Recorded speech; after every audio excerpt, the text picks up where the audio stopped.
Këtu pastaj fillon dhe krijohet ideja që ky karakter, ky personazh, kjo natyrë vjen edhe nga kjo situatë e jetës sonë, që ka qenë shumë e bukur në shumë aspekte. Shumë interesante. Ka qenë edhe shumë e vështirë dhe delikate në disa aspekte të tjera. Në kohën që mbaj mend për shembull kur unë kam filluar të si themi, të kisha qëndrimet e mia të para politike që në lice, që pas vdekjes diktatorit, babai ka qenë në vështirësi të mëdha sepse ish ushtarak, kishte shumë shqetësim për fatin tim, për fatin e familjes. Ju për çfarë studionit në lice? Për grafik, për pikturë. Për pikturë, po, në licen atëherë për. Dhe që atëherë filluan shqetësimet nga aktiviteti juaj ose nga ato, po themi, rebelimi? Nuk kam qenë natyre lehtë në këtë pjesë dhe për shembull në diplomën e liceut doja të hiqja foton e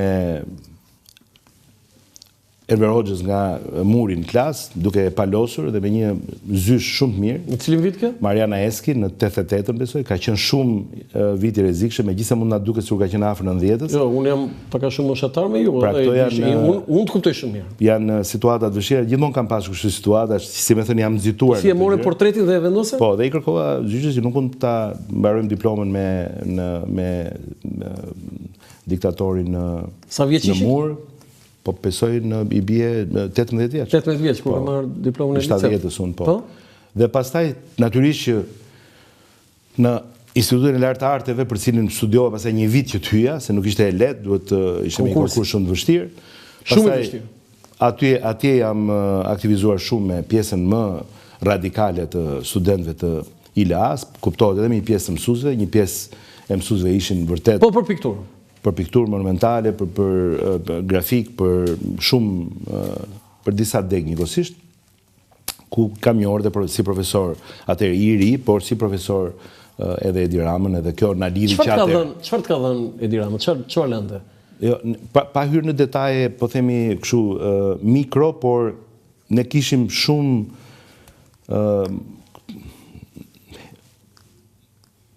të rëndësishme në atë kohë, dialogjet që kishim me ta profesor, me disa prej tyre, për shembull takime që ne bënim mbasdite me reflektime për libra arti, për tema caktuara, për rryma caktuara.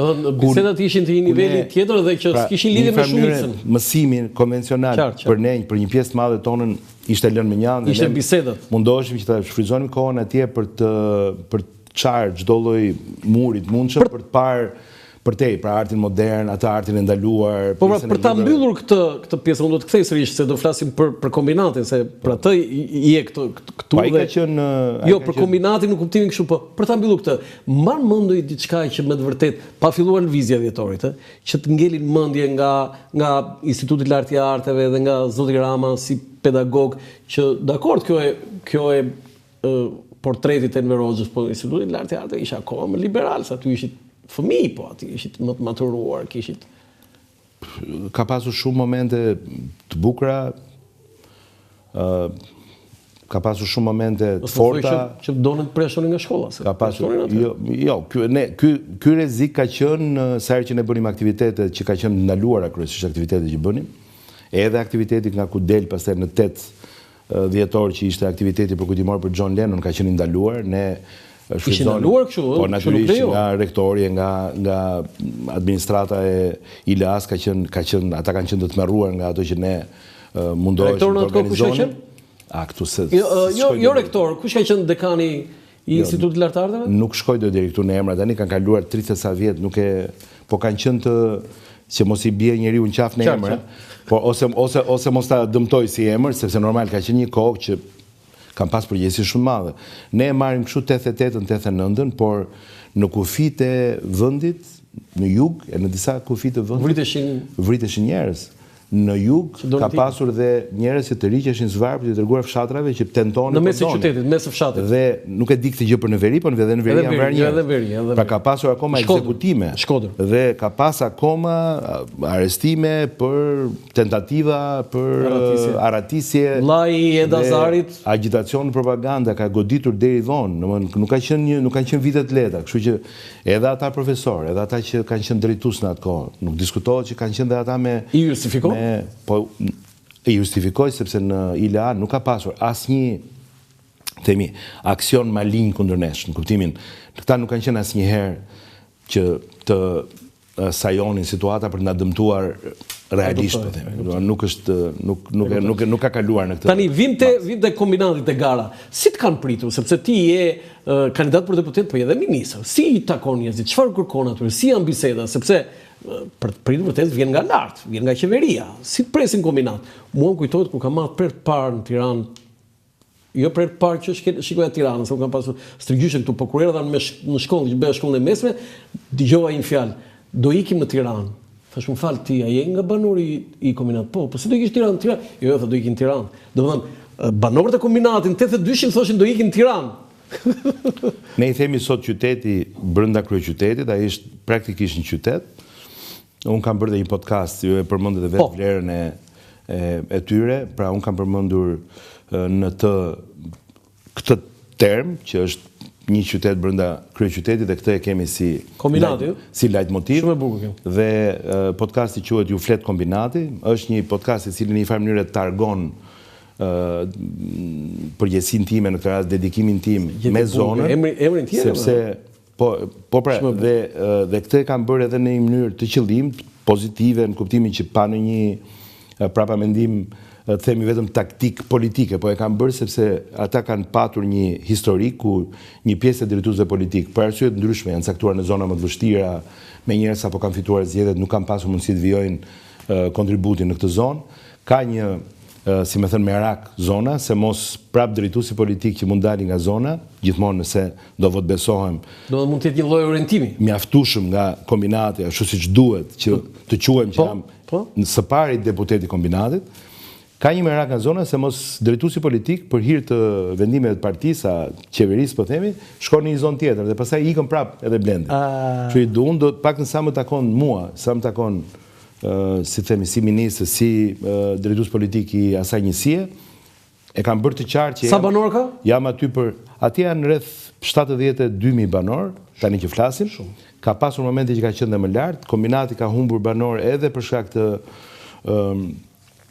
krijimit të njësie të re, njësisë 14 që është astiri për krah, kështu që tani një hartë e re e njësie të re merr nga pjesa tjetër. Merr çdo muaj banor sepse sa herë që regjistrohen dhe bëjnë procedurat për ID dhe për pasaporta për shkakun ata automatikisht kalojnë në njësinë tjetër dhe ka një rënje për rreth 5.000 banorësh nga zgjedhjet e vitit 2021 në këtë numër që unë i thash, por është një qytet praktikisht dhe po të mendojmë dhe potencialin që ka, unë e shoh që shumë shpejt do jetë një zonë me rreth 100.000 banor. 100.000 banor? Sepse ka shumë plane Rruga e re? Ka shumë plane të reja, ka ndërtime. Pra ta që në ndjekin, çfarë ka projekt? Vetëm pallatet e reja që atje janë ndërtuar, për shembull në një blok mund të shikosh që kanë ardhur 2.000 familje në 2 vjet. Pra shtimi në numër do jetë shumë i shpejt, edhe me blloqet e reja që do ndërtohen, dhe nuk flas për ndërtimin, por për blloqe private që ndërtohen. Shtimi në numër, pra është shumë potencial i zonë sepse është shumë afër kryeqytetit, është shumë afër gjithë akseve, është afër Unazës, shumë afër rrugës Kavajës, po themi me njëherë në Tiranë, është shumë afër Unazës që del në 2 krah, do jetë shumë afër rrugës së re që do të kalojë nga Kashari për në korridori blu, edhe atje do ketë një dalje shumë të shpejtë për dalë në gjitha veri jug, natyrisht do lidhet me një rrethotullim. Rruga e re që po bëhet, që është kombinat Plepa që kalon pra nga Ndroqi, edhe ajo do japi shumë akses më të shpejt zonës, edhe zona në përgjithësi ka potencial shumë të lartë, edhe elitar për pjesën po themi të Kodrave dhe Peza e Ndroqi, gjithoj do ketë me sigurim kërkesë më të lartë për vila e për zona e fshatra që do jenë të ndërtuara si aty që kemi parë sot kudo në Lundër, në Farke, në Mullete, në Petrele, në këto, dhe andej do ketë shumë të tilla. Por pjesa e kombinatit, pjesa urbane e kombinatit, me siguri edhe me planin e ri që ne do kemi, që do jetë, si me thënë, një rigjenerim total urban, i pjesës së vjetër industriale, i pjesës fabrikave. Ish kombinati? Çfarë do bëhet aty? Do jetë është një plan i madh i miratuar tashmë. Prioritet është rindërtimi. Pjesa e blloqeve të rindërtimit ku ka pasur shpronësime dhe ku ka një plan të Bashkisë Tiranë dhe ku ka një pjesë të pallateve që i dedikohen familjeve që me short apo për kompensim nga shpronësimi marrin apartamente. ky projekt do të vijojë, nga ana tjetër ne do të futemi shumë fort me endin kombëtar të banesave, edhe me duke thënë që në zonën e kombinatit, ku ishte dikur kombinati tekstilëve, do ndërtohen pallate. Do ndërtohet gjithçka, do ndjetë një rigjenerim total urban. Objekte sociale, objekte shkollore, do të ketë objekte të shërbimeve shëndetësore, do ketë natyrisht objekte deri dhe fetare, do ketë natyrisht rezidenca, do ketë qendër tregtare, do ketë qendër sociale, do ketë qendër sportesh, rekreacioni, do jetë një qytet i ri. Pra ky qytet i ri në pjesën, themi, e rrugës siç e njohim rrugës Kombinatit, për nga në drejtimin e rrugës Durrësit ose të Astirit, po themi gjithë kjo zonë këtej do jetë një zonë e cila në vizionin jo në vizion, por në planet më të afërta, e gjithë kjo zonë, Astiri, deri dhe Kashari, pra e gjithë kjo fet, të themi, e kryeqytetit, atje do të menaxhohet, besojmë, në një koncept, me një urbanizim të ri, i cili do duhet të jetë pastaj shumë ndërveprues me njëri tjetrin. Në fund kjo mbyllet me zonën e lirë ekonomike në Prush, që është Teda Tirana, ku parashikojmë rreth 5.000 deri në 7.000 vende pune shumë cilësore, kanë filluar lidhjet e kontratave, po mbaron infrastruktura. Pra e gjithë kjo zonë do duhet që të mendojë, po krijon një pol i ri. Është një pol shumë i madh, shumë i rëndësishëm për qytetin në kuptimin ekonomik, social, kulturor, po ashtu në aktivitetin që bëmë në Kino Studio e lidhëm me atë që është linja e vjetër kombinat Kino Studio, siç e mbaj mend, dhe kjo tani do kthehet në një linjë të re urbane, kulturore, artistike, një kombinat Kino Studio i cili është, nëse e marrim në mënyrë imagjinare, një linjë me shumë stacione, me shumë qendra ku ne do ndalojmë rrugës, do kalojmë edhe në qendër qytetit, do shkojmë në Kino Studio dhe do kthehemi në kombinat.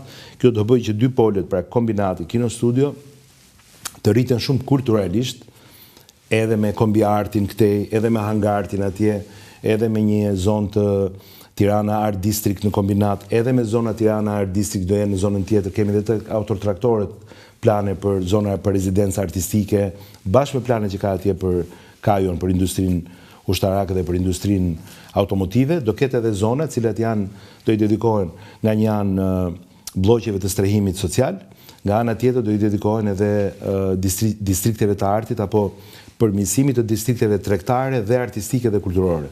Gjithë kjo tani prek një plan më të madh, që është një plan që me siguri ka të bëjë me gjithë kryeqytetin, me gjithë periferitë e tij, me idenë që nuk mund të imagjinojmë dot një metropol të zhvilluar apo modern, në rast se do ta garantonim këtë vetëm në qendër. Ne duhet të dalim, nuk është më si themi, nuk është e gjithë periferia njësoj, kemi një pjesë periferisë e cila mund të jetë për shkak të relievit, dhe për shkak të gjelbrimit, dhe për shkak të llojit dhe mënyrës se si do të ketë zhvillim, do të jetë më elitare nga pikpamja e ndërtimeve, do të ketë si më thënë koeficient dhe intensitet më të ulët ndërtimi. Këtu jemi duke folur tani për Saukun deri në zonat e Farkës, po themi, dhe zonën e Petrelës. Dhe sa shumë Tirana i gjithë kështu? Ndërsa pjesa tjetër, që është pjesa e periferive urbane, pra suburbi i kryeqytetit, me siguri do ketë zhvillime më intensive, po do duhet që këtu të kuptojmë që jeta në këto zona duhet zhvillohet, të themi, në 15 minuta nga vendi ku jeton. Të gjitha gjërat duhet jenë atje. Kujdesi shëndetësor, shkollat, mund të ndërtosh një grup pallatesh, po kur ka shkollë, kur nuk ka, të gjitha rrethet artistike, kinemaja, teatri, libraria, biblioteka, të gjitha këto duhet jenë afër. Si kanë pritur këto projekte kur ja keni thënë në kombinat banorëve dhe atyre gjatë takimeve që ju keni pasur? Kombinati është, si më thënë, ka disa vite që pret. Dhe kjo pritje në një aspekt caktuar do vi për mirë, sepse do vi me një plan edhe me një investim shumë më të përqendruar, i cili do të jetë shumë organik me gjithë kontekstin aty.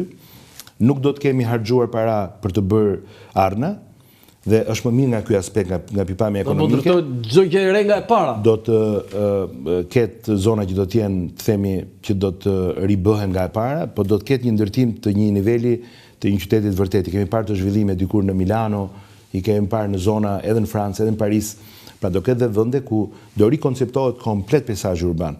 Ama do ruajmë shumë të vjetrën, do ruajmë shumë edhe pjesën e qendrës së Sheshit Garibaldi, do duhet ruajmë pedonalen, do duhet të kthejmë kombinatit qetësinë, pastërtinë në qendër. Po varrezat krijojnë një lloj problemi me këtë qëllim kaq të madh? Ato në rast se do të administrohen siç duhet, janë një pjesë e historisë së zonës. Jo, sigurisht, po nga që është rritur, do ketë natyrisht që Tirana do ketë plane të reja. Unë këtu nuk mund të flas tani për gjithë planet që mund të ketë Tirana si kryeqytet, por me siguri që Tirana nuk mund të mbështetet dot vetëm në tufin edhe në shar për nevojat e veta funerale.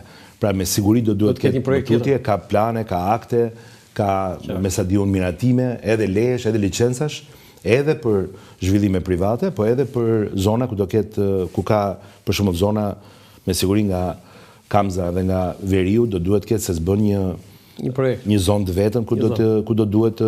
Ku transmetohet podcasti juaj? Në Facebook edhe në kanalin ton në YouTube. Në YouTube. Që është ju flet kombinate. E ndjekin, si e kanë, si është kjo rësia, si? Se keni marrë Edi Manushin atje? Po, e mora një ditë edhe... Sa ish kombinat? Po, edhe... Edhe një futbollist mos ka bëj? Edhe Afrim Tolem. Afrim Tolem, po. Ka shumë raste që ka artist, ka njerëz pasere. Po, kemi banorët kombinatit. Kemi 2-3 podcaste që incizojmë në javë dhe kërkesat janë për 10-15. Shumë interesante kjo. Unë nuk di që të ketë një kandidat tjetër, një lloj, po themi, një teknik të tillë. Ndoshta ka pas në një dëshirë, po ja kemi djegur.